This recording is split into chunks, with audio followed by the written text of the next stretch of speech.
अंदर जो आप खा रहे हैं it is directly going to your wound, वो आपके ज़ख़म तक पहुंच रहा है और ज़ख़म हील कर रहा है। अगर आपकी पहले 7 दिनों की डाइट अच्छी रहती है तो आपको बहुत जल्दी आप हील कर जाते हैं।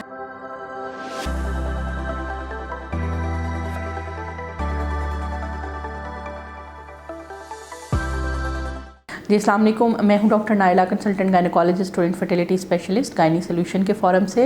मैं आपकी अवेयरनेस, एजुकेशन और इन्फॉर्मेशन के लिए बहुत सारी वीडियोस बनाती रहती हूं। उम्मीद है कि वीडियोस आपको पसंद आ रही होंगी। कमेंट सेक्शन में जाके ज़रूर बताइएगा। आज हमने बात करनी है कि सी सेक्शन को किस तरह से महफूज तरीन बनाया जा सकता है। सी सेक्शन कोई बहुत ज़्यादा डरने वाली बात नहीं है। क्योंकि मैं बहुत ज़्यादा नॉर्मल डिलीवरीज़ के ऊपर बात करती हूँ तो मुझे कमेंट्स में अक्सर ये बात आई होती है कि डॉक्टर साहब आप सी सेक्शन के ऊपर भी बात करें, कि ज़ाहिर है ये एक मोड ऑफ़ डिलीवरी है और आजकल ये बहुत बड़े लेवल पे प्रैक्टिस हो रही है, तो इसको किस तरह से सेफ़ बनाया जा सकता है। सबसे पहली बात तो ये कि सिज़ेरियन सेक्शन जो है वो पिछले कोई 20 सालों में बहुत ज़्यादा इवॉल्व हुआ है। सी सेक्शन पहले पेट के दरमियान में एक बहुत बड़ा कट लगता था, बहुत मेजर सर्जरी होती थी, लेकिन अब लोअर पेल्विस के ऊपर एक कट लगता है और उसकी जो हीलिंग है वो 2 से 3 दिनों के अंदर अंदर बहुत अच्छी हो जाती है, बशर्ते कि जो ये बातें बता रही हूँ इनका ख्याल रखा जाए। तो आइए टॉपिक को आगे प्रोसीड करते हैं। सी सेक्शन को महफूज बनाने के लिए 3 स्टेजेस होती हैं। नंबर 1 स्टेज तो उस वक्त ही शुरू हो जाती है जबकि आपका सी सेक्शन अभी हुआ नहीं है, आप अभी हॉस्पिटल के अंदर पहुँचे हैं। दूसरा स्टेप जब आपका सी सेक्शन हो रहा है तब। तीसरा सी सेक्शन के बाद आपने प्रॉपर तरीके से इसका ख्याल रखा या नहीं रखा, तो फिर आपको जो है वो सी सेक्शन के रिज़ल्ट्स उतने बुरे नहीं मिलेंगे जितने कि लोग समझते हैं। तो हॉस्पिटल जाने से पहले क्या? हॉस्पिटल जाने से पहले एक मुराद ये कि जो आपकी डॉक्टर है वो आपके साथ प्रॉपरली इन कांटेक्ट में है। जो हॉस्पिटल है वहाँ पे आपके बच्चे के लिए नर्सरी, आपके लिए जो है वो प्रॉपर ब्लड बैंक, आईसीयू हर तरह का मौजूद है, और डॉक्टर ख़ुद कितनी एक्सपर्ट है ये भी जान लेना बहुत ज़रूरी है। जो छोटे छोटे क्लिनिक्स के अंदर सी सेक्शन किए जाते हैं वो उनके अंदर रिज़ल्ट्स बहुत बुरे होते हैं। यूजुअली देखा ये गया है 2 से 3 सी सेक्शन के बाद सब कुछ पेल्विस फ्रीज़ हो जाता है। उसकी क्या वजूहात हैं वो कभी मैं किसी अलग वीडियो में बताऊंगी। तो लिहाजा आपने चॉइस ऑफ हॉस्पिटल बहुत सोच समझ के करनी है, चॉइस ऑफ गायनेकोलॉजिस्ट बहुत सोच समझ के करनी है।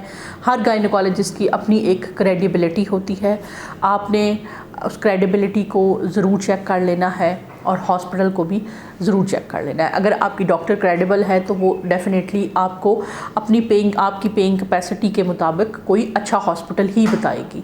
तो यूजुअली मैं ख़ुद इस चीज़ को लाइक नहीं करती कि आप बजाय इसके कि किसी एक बड़े हॉस्पिटल में प्रैक्टिस करें, आप हर पेशेंट के हिसाब से कोई से 2-3 यानी एक बहुत हाई कैटेगरी वाला जिसमें कि मतलब बहुत ज़्यादा चलें जो अफोर्ड, दूसरा एक दरमियाना सा जहाँ पे सहूलतें सारी मुयसर हों लेकिन वो बहुत ज़्यादा कोई पेशेंट की जेब के ऊपर भारी ना पड़े, और तीसरा वो कि जहाँ पे आपका जो मरीज़ है वो बिल्कुल महफूज हो लेकिन वो अगर कम भी पेइंग कैपेसिटी रखता है तो आपकी टीम अपनी टीम आप वहाँ पे मोबिलाइज़ कर लें।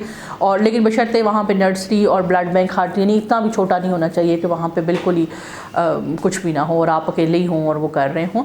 तो it is a team work. तो पहले तो आप अपने हॉस्पिटल की चॉइस अच्छी करें अपनी गायनेकोलॉजिस्ट से मशवरे के बाद। दूसरा ये कि जब आप ऑपरेशन थिएटर में जाएं तो आप अपने लिए, ये मैं आपको बहुत क्लैरिटी के साथ बता रही हूँ कि आप कोशिश करें कि आप रीजनल एनेस्थीसिया यूज़ करें, यानी स्पाइनल एनेस्थीसिया जिसमें सिर्फ आपकी लोअर बॉडी जो है वो सुन की जाए, क्योंकि जो पूरी बेहोशी है उसके नुकसानात ज़्यादा हैं as compare to regional anaesthesia के। बहुत सारे मरीज़ आते हैं वो कहते हैं हमने स्पाइनल एनेस्थीसिया नहीं लेना, हमने ये नहीं लेना। तो मैं उनको इनकरेज करती हूँ कि स्पाइनल एनेस्थीसिया बहुत ही ज़्यादा आसान तरीन है, इजी है, बाद में भी आपको पेन रिलीफ देता है, और जो कंप्लीट बेहोशी होती है वो इतनी रिस्की तो नहीं होती लेकिन बहरहाल फिर भी आपको आपका पूरा सिस्टम उठा के एक मशीन के ऊपर डाल दिया और उसके बाद आपको दोबारा से उस एनेस्थीसिया में से आउट करना। तो मैं प्रेफरेबली समझती हूँ कि अगर आप के लिए जो है वो कोई और कॉम्प्लिकेशन नहीं है, वो कार्डियक प्रॉब्लम नहीं है आपको, तो रीजनल एनेस्थीसिया सबसे बेस्ट है। दूसरी इंपॉर्टेंट चीज़ ये है कि ऑपरेशन थिएटर की स्टरलाइजेशन बहुत अच्छी हो, यानी वहाँ पे वो जो चीज़ें हों वो मेक श्योर हों कि वो आपसे पहले किसी पे इस्तेमाल नहीं हुई हैं, डिस्पोजेबल चीज़ें यूज़ हो रही हों, और उसके बाद जो है वो डिस्पोजेबल जो इंस्ट्रूमेंट हों, अच्छी क्वालिटी के आपके अंदर स्टिचेस यूज़ कर लिए जाएँ और कम से कम स्टिचेस यूज़ किए जाएँ। स्टिच जो धागा है वो चाहे जितना अच्छा भी हो, वो है तो फॉरेन बॉडी ना, अगर आप उसको बिला वजह के टांके लगाई जाएंगे तो वो आपकी बॉडी के अंदर इन्फ्लेमेशन करेगा। तो मैं अपने इवन जो मेरे जूनियर डॉक्टर्स हैं उनको भी ट्रेन करते हुए ये कहती हूँ कि मिनिमम काटो जितना ज़रूरत है, ताकि इसमें के अंदर सूचर मटेरियल में बाज़ डॉक्टर जो होते हैं वो इतना बड़ा कट लगा देते हैं बगैर वजह के ही, और वो बाद में उसको सीते रहते हैं, तो वो बाद में पेशेंट को पेन भी ज़्यादा होती है, स्कार भी ज़ाहिर है लंबा होता है, और उसमें फिर ऑनवर्ड जो है वो हीलिंग का प्रोसेस भी डिले हो जाता है। तो सबसे पहली बात यह कि cutting the suture technique should be very very meticulous, और दूसरी चीज़ ये है कि उसके अंदर सूचर मटीरियल बहुत अच्छा होना चाहिए। एक स्टिच की क्वालिटी को अगर आप शुरू करें तो 200 रुपये से लेके 2000 रुपये तक का स्टिच आता है। अगर हम कहें कि वो 200 से लेके 2000 रुपये वाला स्टिच इक्वल है तो ऐसा नहीं हो सकता। अच्छी क्वालिटी का स्टिच यूज़ करें। आपने 2-3 सालों में एक ही दफ़ा आपका सी सेक्शन होता है, बार बार नहीं हो रहा, तो लिहाजा अच्छी क्वालिटी का आपके अंदर स्टिच यूज़ होना चाहिए। इंपॉर्टेंट चीज़ एंटीबायोटिक जो है वो हीलिंग के अंदर सबसे कैप्टन रोल होता है इसका। आपने अपने डॉक्टर से रिक्वेस्ट करनी है कि मेरे ऊपर एंटीबायोटिक अच्छी वाली इस्तेमाल करें। एक तो और ऑपरेशन थिएटर में जाने से पहले, ऑपरेशन शुरू होने से पहले आधा पौना घंटा आपकी बॉडी के अंदर एंटीबायोटिक मौजूद होनी चाहिए। आपको एंटीबायोटिक का इंजेक्शन लग जाना चाहिए, ताकि जब आपको स्टिच लगे तो आपको जो जरासीम एंटर होते हैं थोड़े बहुत, उनको केटर करने के लिए आपकी बॉडी के अंदर एंटीबायोटिक पहले से मौजूद होनी चाहिए।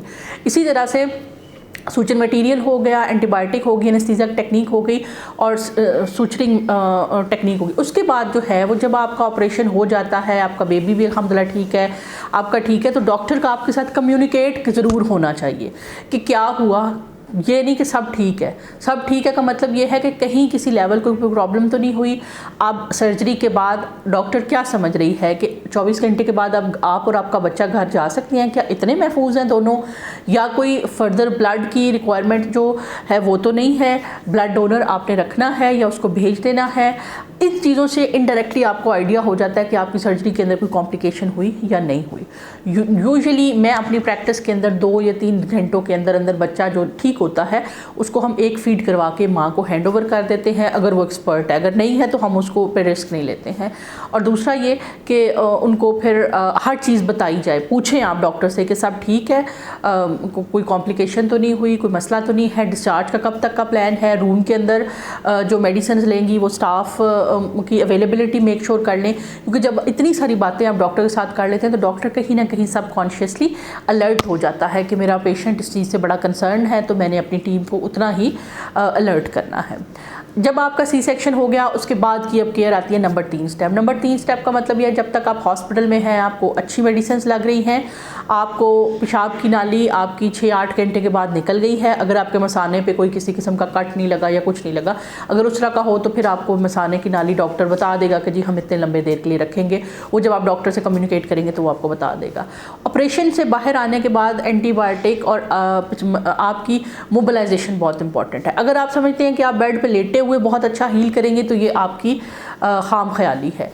जब आप लेटे हुए होते हैं तो आपका ब्लड फ्लो सिर्फ एक पोजीशन में जा रहा होता है, तो लिहाजा आपने 6-8 घंटे के बाद अपनी पेशाब की नाली निकलवा के मोबिलाइजेशन शुरू कर देनी है। पेन किलर्स आप अच्छे यूज़ करें, बच्चे को आप ख़ुद हैंडल करें, इससे आपकी और आपके बच्चे की बॉन्डिंग बेहतर होगी। और जो है वो यूजुअली मोबिलाइजेशन के लिए फिजियोथेरापिस्ट होते हैं जो कि आपको गाइड कर देते हैं ऑनवर्ड सारा।